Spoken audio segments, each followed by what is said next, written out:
Hey guys, it's Dr. Justin Marcagiani. Welcome to the Beyond Wellness Radio podcast. Feel free and head over to justinhealth.com. We have all of our podcast transcriptions there, as well as video series on different health topics ranging from thyroid, hormones, ketogenic diets, and gluten. While you're there, you can also schedule a consult with myself, Dr. J, and or our colleagues and staff to help dive into any pressing health issues you really want to get to the root cause on. Again, if you enjoy the podcast, feel free and share the information with friends or family, and enjoy the show. Hey guys, Dr. Justin Marcagiani here in the house with Jeff Bookout, mold expert. We are excited to have Jeff on today's podcast. Jeff is a mold detective. He goes in and does mold inspections in different homes. He has natural treatment protocols as well to assess mold. We've got a couple little audio issues starting off, so we're ready to rock on this one. Hey Jeff, how you doing today, man? What's cooking? Doing fantastic, doctor. How are you doing today? Hey, doing excellent. Really excited to chat with you. So we talked about it earlier, but just kind of give the listeners a little preview how you got into this space out of the gate here. You bet. So I've been doing this for almost 20 years. So how I got into it is my youngest daughter was getting sick from mold exposure. Didn't know what was going on. It was 104-degree fevers every time we would go to certain areas, strep throat by 2 a.m. And back then it's, what's wrong with you? You know, I slept in the exact same place that you did, ate the same things that you ate.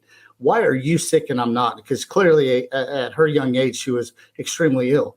And back then didn't have the access to the information that we have today, but she has what's called HLA genetics. So HLA, liver not producing glutathione. Glutathione was that naturally goes and takes out toxins in your body and removes them out of your body. So at the time, we didn't even know that data. But, she was getting sick from mold, found high levels of Aspergillus penicillin in the area that we were at, and that was the reaction that she was having. Luckily enough, I had some great people fall into my lap. Dr. Dale Smith, Dr.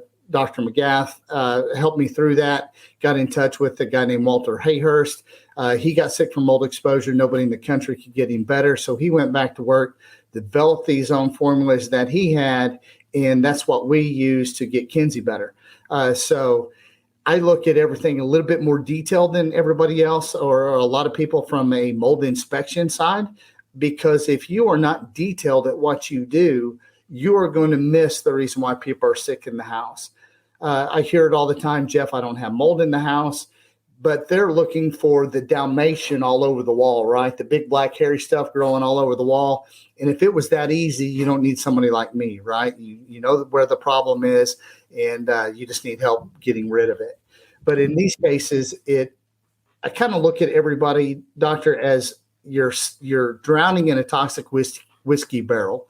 My job, I feel, is to come in, reduce that toxic load so your own body and your doctor can help get you better. So I need to puncture a big hole in the bottom of that barrel. So I'm looking for two different things inside your environment.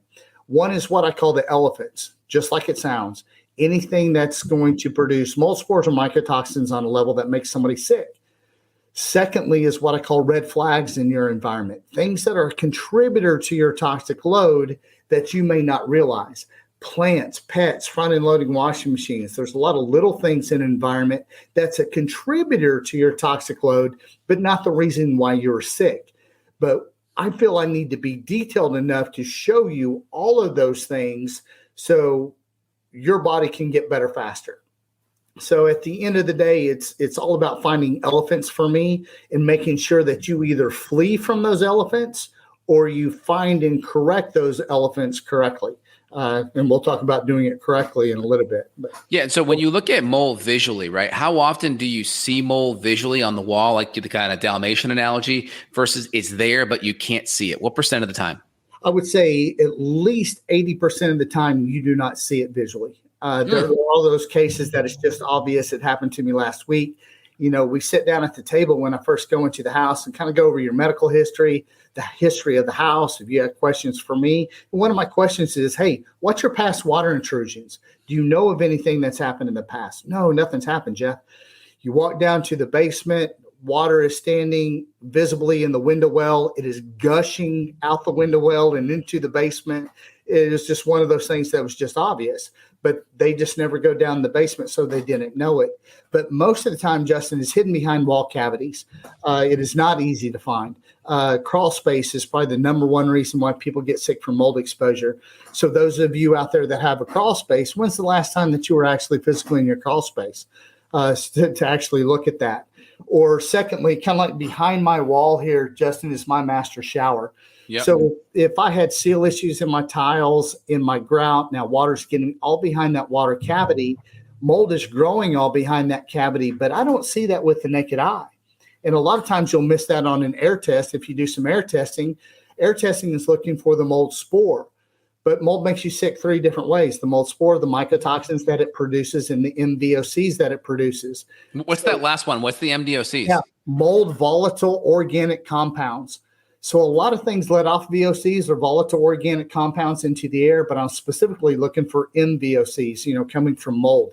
Kind of the best analogy I have for you. Do you ever smell that musty old basement smell? Yes. Most people know what that smells like. Well, that's an MVOC, and it's telling me that you have an active mold problem, or mold is actively feeding. That's why I'm smelling that odor into the air itself. But you have mold spores behind this wall. Well, mold works like a dandelion out in the yard. As soon as you kick it, blow it, disturb it, then it thinks it's going to die, throws its mold spores out to regenerate somewhere else. But being behind this wall, it's fat, happy, and content, not releasing mold spores into the air, but it is allowing mycotoxins or MVOCs to penetrate right through that sheetrock and communicate with my breathable air.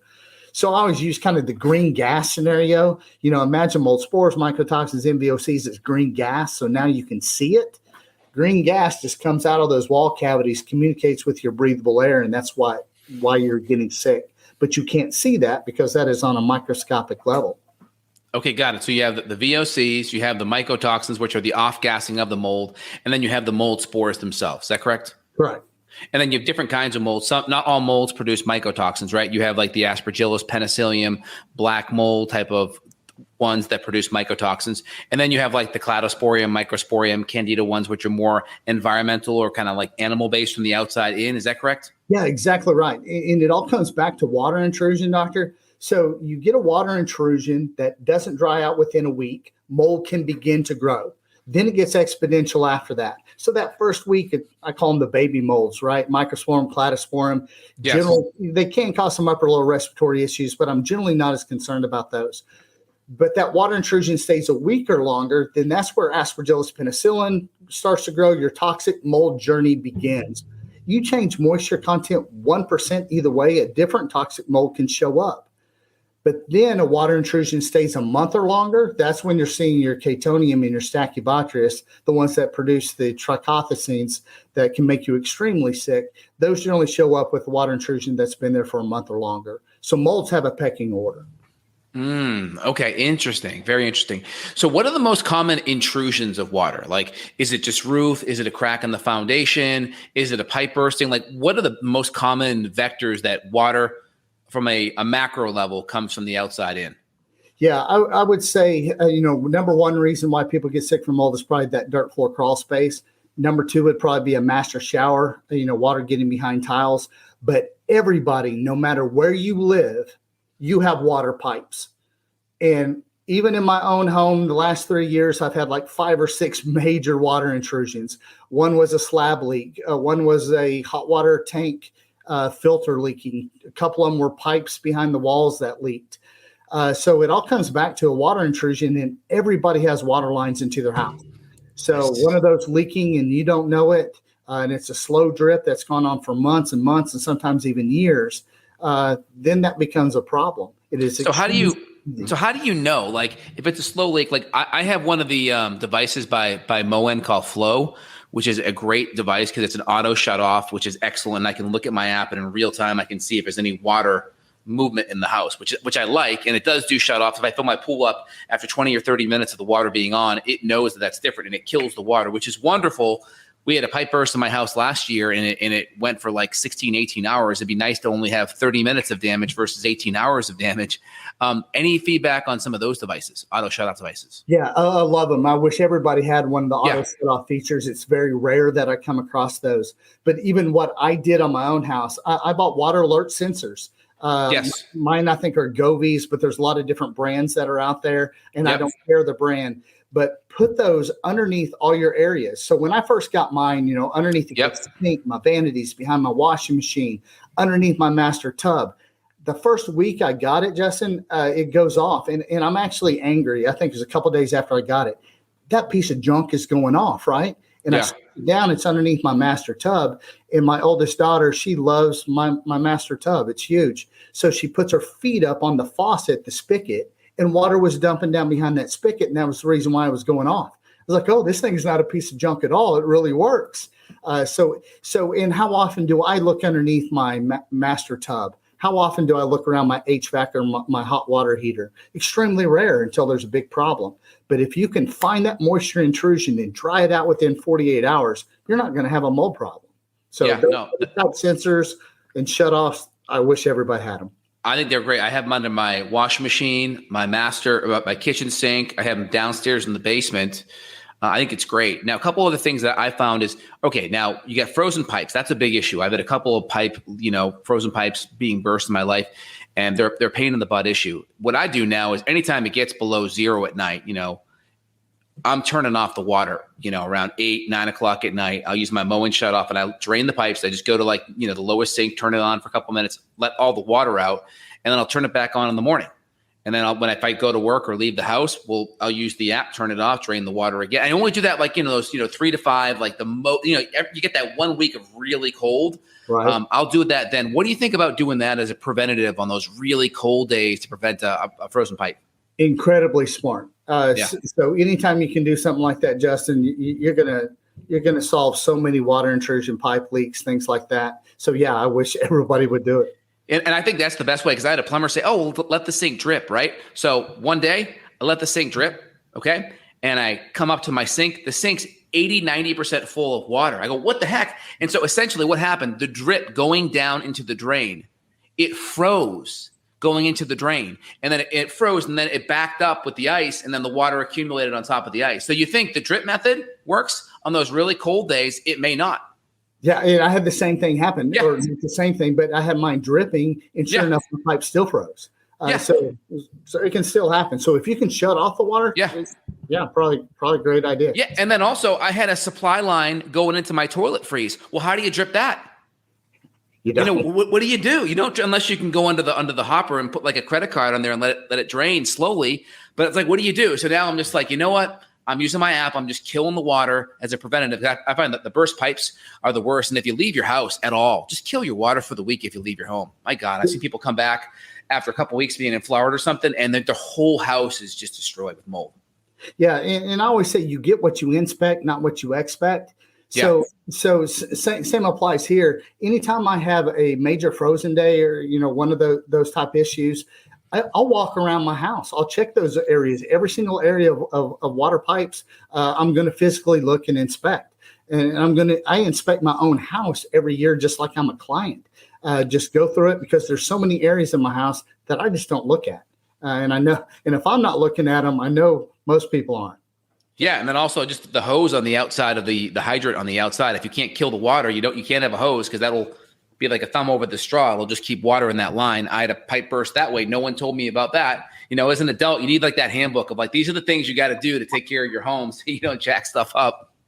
You're exactly right. Maybe one of these days I'll retire and write that book. I know. That's a good one. All right. So we have the overt water coming in. We kind of talked about some preventative things. We talked about that. Is there anything else like common sense, like around windows? Do you recommend like caulking around windows? Is there something you recommend with insulation? Anything else on the preventative side people can look at to make their home safer for water intrusion? In windows is one of those big areas. I just wrote a report, a couple hours ago, and it is amazing how major those seal issues were around the windows. I mean, this is obvious, but they never go look outside of the windows. So generally it's your windows in your master shower or your shower areas. Yep. So those are the two areas from a seal issue standpoint that you can check yourself, because if you got to look at this, every 3 to 5 years, that silicone is breaking down, or that sealant over your grout is breaking down. The caulking is breaking down. So go outside your windows, do a quick walk around your house, see if you see any of those issues. I was doing that a couple of years ago, and wow, I got a brick crack. So you get what you inspect, not what you expect. Same there. Look in your shower. Take a flashlight, look in the corners. Look to see if there's any cracks, gaps. Mold is starting to get into your caulking. That's a good time to start replacing that. So every 3 to 5 years, that needs to be done. Yeah, that's really good to look at. Anything else? Anything else you recommend as on a preventative side? There's a lot of things on preventative side, and here's kind of, I would say, the top 5-6 things that I wish everybody did, Justin. And we can dive into some of these details later. We're going to talk about sewer balance. But number one is I do a treatment of my own house every year. It's a dry fog to treat the air, to clean the air. It's amazing how nasty your building envelope gets.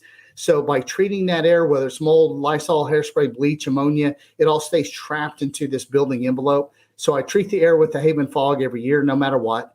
I use a maintenance protocol because my daughter does get sick from mold exposure. So once a month, I maintain that with the Haven mist. I have strategically using air purifiers throughout the house. Austin Air is probably my favorite. IQ Air would be my number 2. Air Doctor would be my number 3. But any device that uses HEPA filtration and VOC or charcoal filtration, that's what I want in your house. Nothing that creates a chemical change. So I wish everybody had some type of air purification and use it strategically. What I mean strategic, you're spending 8 hours a day in your master bedroom. You better have one there. How often do you change the Austin Air? I know that one's good for a couple of years, 4 or 5 years. How often do you change it? Generally, it's about every 5 years. For me personally, I notice a different odor when it's time to change it. It starts to get a little more fruity, right? Is that the kind of... It can be a fruity smell. It can be kind of a soily smell. But anytime you smell something different around that unit, it's time to change those filters. Okay. Is it worth going in there and kind of getting like a really good high quality vacuum and just vacuuming out the filter to just give it a little more life? I've done that to mine several times. Yeah. So that's good to do as well. Give it a little more life. Because Justin, you minimize dust, you're going to minimize mold. Yeah. Mold and dust. Yeah, exactly. Okay, that makes a lot of sense. All right, so we talked about the filters. You said before you like Austin Air, Health Mate Plus. Love that. You like the Air Doctor, the IQ Air. Those are your kind of big 3 yes. on the air filter side. All right, we'll put links down below. That's awesome. Yeah, outside of that, I never recommend anymore. There's a lot on the market, but at the end of the day, I just don't want one that creates a chemical change, and I want one that has HEPA filtration and charcoal filtration. So if you find one of those, I'm happy with it. That's good. Now, what about prevention on the basement side? So we got a basement. Obviously, we could talk about dehumidifiers down there to keep the moisture. What about a moisture barrier on the inside of the foundation as well as the outside of the foundation? What's your opinion on that? Yeah, and every setup is different. I always said in my perfect house, I wish I had a basement. I enjoyed basements, but basements can be a huge trouble area if it's not done correctly. Yeah. So in a perfect world, it's stopping moisture against the foundation, number 1. So a proper drainage system or proper negative sloping around the foundation. Number 2 is I would have what's called a spider drain system. And if you look at it, it is a perimeter drain that goes around the entire exterior of the basement. Then it has legs from all different directions coming to the center of the basement. So if you do have excessive moisture under the foundation, that's going into a drainage system as well. Then obviously waterproofing on the outside while it's being built and on the inside while it's being built. So I kind of hit it from every direction to minimize any moisture intrusion. And you hit it a minute ago with the dehumidifier. Moisture content, I want below 50%. So if that means you need to add a portable dehumidifier, one attached to your HVAC, you can buy cheap hygrometers, Lowe's, Home Depot, Walmart, just to check the humidity in the air, make sure that stays below 50%.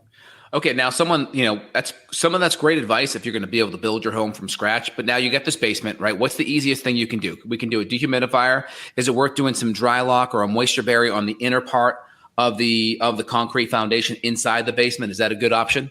It is a good option if you don't have a finished basement. And you got to realize most of these houses that I go into, the basement's already finished. So the basement's finished. Is there anything you'd recommend outside of just a dehumidifier and a really good air filter besides that?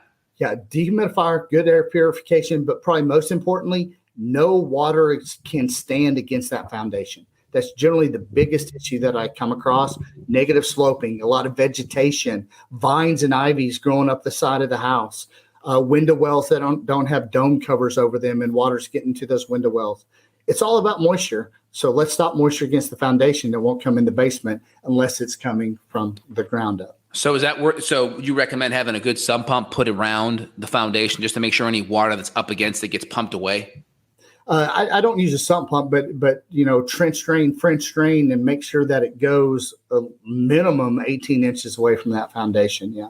Okay. Yeah, we have 2 sump pumps, which any water that accumulates, you hear it go on when it rains and stuff. You hear it, any water that comes up around the foundation, it pumps it out. And then we put artesian drains or French drains in to kind of just redirect the water away from the foundation. Now, in one note to mention there, if you do have a sump pump in the basement itself, make sure that sump pump is sealed from the breathable air. So imagine the green gas in, because there's standing water in there all the time. So seal it up, make sure there's no air communication from that pit to the breathable air. Yeah, that makes sense. That's really good.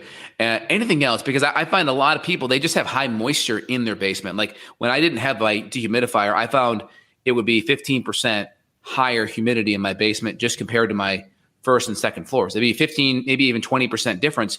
Now I keep my basement, I have it at 40%, which is the lowest I can set on for April air. And it will mostly keep it around 46 to 47 with it being at 40. So it's just always pulling out that moisture all the time. And that's a game changer regarding just the odor and the scent. What's your take on that? Yeah, you're exactly right.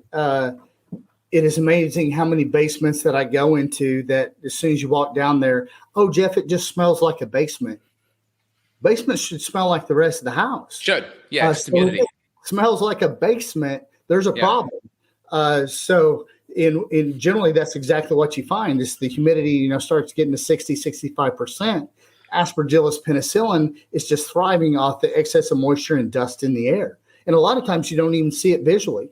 There's no colonization of mold. It's just malodor because so much moisture content and mold's thriving off the dust. And it hadn't colonized all over your stuff yet. That's great. And so, all right. So easy out of the gate, we can do some kind of drainage around the house, some kind of a pump, maybe to pump the water away, or at least drainage to kind of move the water away, right? That's an easy one.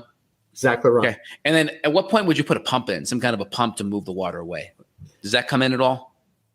It doesn't unless I have groundwater coming up. So if I've done my due diligence on keeping moisture away from the foundation, water's not coming down the side of my walls.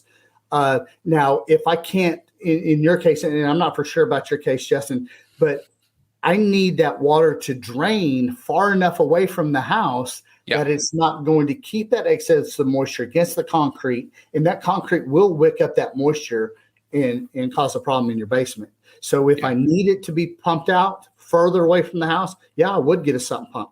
In most cases that I find, it's just getting a good trench or French drain system and just extend it out far enough away from the house. Yeah, that's the way to do it. And everyone should just have their when they're building now, they should just waterproof everyone's foundation. I just don't know why. Obviously, it's money, right? It's cost. But it doesn't seem like a hard thing to do when you're building, when you're putting the foundation, and you could probably just spray it on with a sprayer and just roll it out and it'd be easy. Wouldn't be a hard job to do at all. A lot of this is the problem that we're using these building materials that we're using, Justin. So why underneath your kitchen sink is there sheetrock?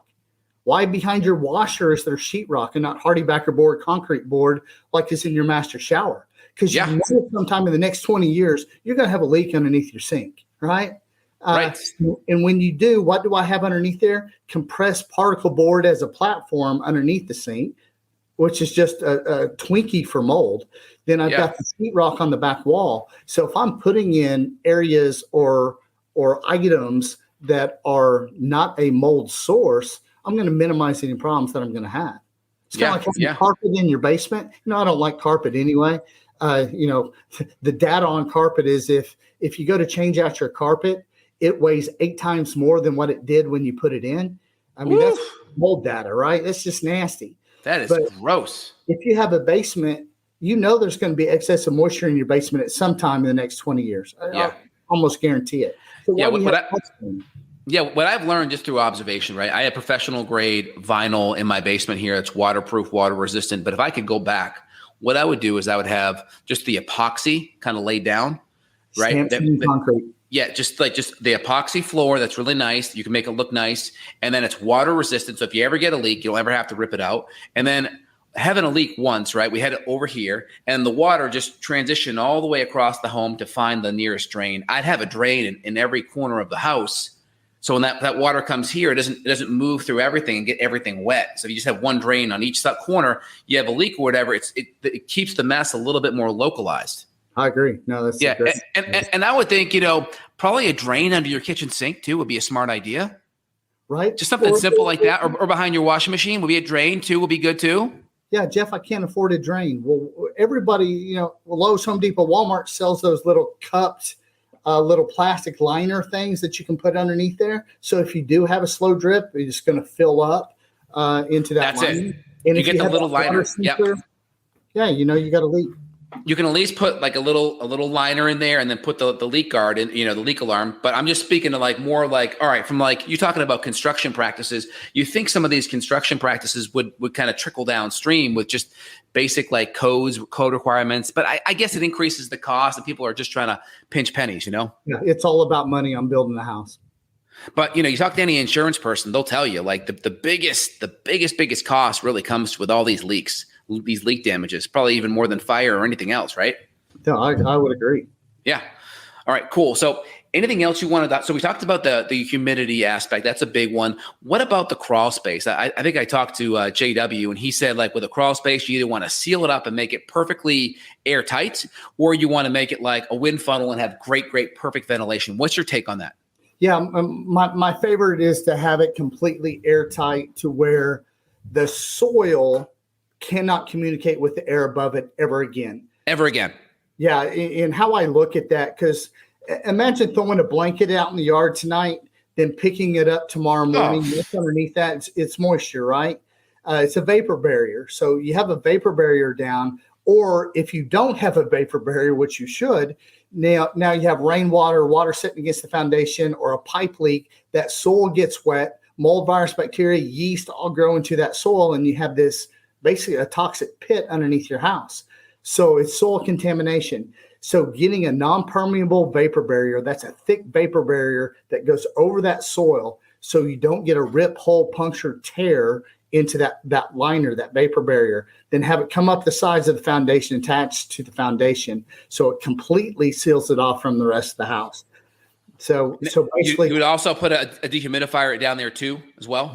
So I've traveled the nation doing this. Some areas the answer is yes, but if in some areas no, you don't need it. But how do I know that? That's so dry, you mean? Yeah, exactly right. So I'm checking the humidity content down there, and if I have a humidity issue, then I can add a dehumidifier. And this is very debatable. A lot of people try to shut up a crawl space, so I'm not getting the humid air from outside and not getting that airflow because it's humid outside, Jeff. I'm allowing all this moisture. So it's highly debatable, but in my opinion, I would have vent it. And if I need to add a dehumidifier, I can to keep that moisture under control. What else? What other common situations are you seeing? We talked about the humidity aspect. We talked about the basement. How do you know if you're having an issue if you have a slab and you don't have a basement? How do you see that? Generally, you don't, unless you have something like an infrared camera. Or my perfect case, I was going to do the laundry and I don't have any shoes or socks on. And I go into my washer, around my washer, and my floor is hot. Oops. And immediately I know I've got a hot water line that's got a leak in it under that slab. If it was a cold water line, I wouldn't know that until my grout on my tile started getting discolored. Then I'd look at it under infrared camera and I can kind of pinpoint where that leak is coming from. But in my case, yeah, it's knowing your house. It's walking around your house. You get what you inspect, not what you expect. So I think. How do you treat that? How do you even treat that? Do you go and just waterproof the side of your foundation after that? What do you do? Yeah, if it's a slab leak like I had, it's that tile comes up and all those damaged materials underneath that tile had to be replaced. But generally, it's stopping the moisture at the end of the day. And if you have a slab leak, Justin, there's nothing you can do to stop the slab leak. It's just going to happen. You have to catch it as soon as you can. Like yours, if you have the water shutoff system, it's automatically going to shut off that water. And now you got to go figure out where it's leaking at, right? So bringing in a plumber or a guy that has an infrared camera or sonar, there's a couple different methods to find that. But it's finding where that leak's at and stopping it as soon as possible. You can't stop it within 48 hours. Just know you're going to have to remove and replace some damaged materials, and you're going to need to treat the air afterwards. Okay, So, very good. And then what about on the testing side? We talked like kind of pre-show, using some of the auger plates to kind of detect what's in the air. Is that kind of still your favorite baseline method? I know we talked about some of the ERMI and the more expensive methods. Which methods do you like the best that's more practical and cost effective? yeah. So here's my quick overview. Then I'll kind of rate them for you. Every way of testing has its flaws, right? So they have their good and their bad with every way of testing. Generally, I love testing for two different reasons. Do I need somebody like Jeff to come out, look at my property from a mold standpoint of view and do a mold inspection? Yes or no? And it doesn't always answer that question. But there's a reason why generally I'm at somebody's house, and there's a reason why you're getting air testing. So if something does show up low or there's not a problem, you may want to look at a different methodology. Because let's look at auger plates. I love those. They're probably my favorite for the average person because it's the best bang for the buck. They're extremely cheap. They're $3 a plate if you buy the mold plate. If you have them analyzed, total fee is probably $35 for each room that you do. I do it professionally for you. It's $75 a sample that I take. So it's a lot more expensive, and that's generally on the low end. It's up to about $125 a sample in some different areas. So it's relatively cheap and easy to do, and it gives a lot of information. It also picks up yeast where other methodologies aren't going to pick up the yeast. And as you know, from a medical standpoint of view, yeast is causing a lot of problems in my medically sensitive patients. And where's that yeast coming from? Is it mainly pets, or could it be off-gassing from someone that even has candida or yeast overgrowth in their body? How does that happen? Generally, I say the number one reason is person or pet. And generally why I see that, it's a mold side effect. I get mold exposure, it gets into your system, throws your gut out of whack, candida starts to overgrow. So thrush coming out of the back of your mouth, literally candida falling off of your skin. So generally it's person or pet, but it can be from other sources too. I just happen to have a great nose. So a lot of times when I go into a basement and your insulation's wet, I smell what I call the sweet banana smell, which is more of a yeast type smell to me. And it is because there's candida, rhodotorilla, nocardia, a yeast family mold that's actually growing behind the insulation because it's all wet. So it's not always person or pet, but it's kind of a red flag that's the issue. Okay, that makes a lot of sense. And then, so what if you don't send it to the lab? Obviously, the lab will tell you what the yeast or what the mold is, and if there's mycotoxins, you can kind of assess that, and they give you a number rating based on the spores. If, let's say, you just did the cheap Home Depot one and you just kept it open for an hour or two, closed it up for a week, and then can you just count the spores and just see, okay, I'm under 5, I'm probably okay? Is that a good, decent method to look at? Yeah, the methodology behind that on a medical scale is 0 to 4 colonies is normal, 5 to 8 is elevated, 9 and above is definitely going to be an issue for medically sensitive patients. So this part of it's not rocket science. So follow the instructions from immunolytics, set out that plate for an hour, look at it after 4 days. It's incubated in there. It's not having babies upon babies yet. So after 4 days, I'm going to look at that mold plate. The size of the mold does not matter. It can be the size of a pinhead. It can take up half the plate. But I'm going to look at and count all the dots. Just the dots. Yeah, exactly right. That's normal. So for $3, I kind of got a snapshot of that room. And if I was smart and did every room in my house, now I've got 3 areas that have quite a bit in them. Okay, I'm going to spend the extra money, send those off to the lab, have it analyzed. So it's a good methodology, best bang for the buck. And if you see an elevation there and there's no over water leak, right? You count it, it's only maybe 4 or 5 or 6 little pinheads. Is it just, hey, let's get some air filtration. Let's make sure the humidity is good. Let's maybe use the Haven fog solution. Or do you ever say, let's start putting cameras behind walls? Like how far do you dig when you start to see some problems? Yeah. So generally, everything's showing up low. Hey, let's do some maintenance and preventative things to clean the air. If I'm looking at from a medical standpoint of view, you got extremely high mycotoxin levels, you're extremely ill, whatever the case may be, hey, mold testing isn't finding your source, whatever methodology that I used, let's get an inspector in there and let's find sources. Because at the end of the day, I think that's the biggest thing. So quickly hitting on these other methodologies, air testing, indoor to outdoor air comparison, I do it a lot. I'm a lot more scrutinized when I look at that data, but there's a lot of data I can extrapolate there. So it's catching viable and non-viable molds. I look at ERMI. I think ERMI is the most expensive for the least amount of data that I can extrapolate from it. Mm-hmm. I'm not a huge fan of ERMI, but can I get data from it? Yeah. It does a better job of picking up stachybotrys and catonium than any other methodology. So if money's not an option, Justin, I'm going to tell you, hey, let's do auger plates, let's do air testing, let's do ERMI, let's do all these methodologies. The problem is that becomes expensive. So who do you like for air testing, by the way? What do I like? Who do you like? What company for air testing? If I'm doing it, so I think, and I see data from other companies 24/7. So all the time I'm looking at other people's information too. Immunolytics is who I personally use because for air testing too. Or they use the auger though, right? They use the auger test of the plates. They'll do that too. So they do both. Testing, but when I do air samples, and sorry I don't have one in front of me, but I do it professionally. I'm doing 15 liters for 5 minutes. In my machines, I send that off to the lab and they do it as well. So kind of perfect example is I see all these lab tests from other labs coming back. And when I'm looking specifically at Aspergillus penicillin, there's only like 200 counts per meters cubed outside. I've done enough of this on average, at least where I'm sitting at it, it's probably 2,000 counts per meters cubed. So I don't think a lot of companies do a great job at being able to break those down. So that's why I use immunolytics.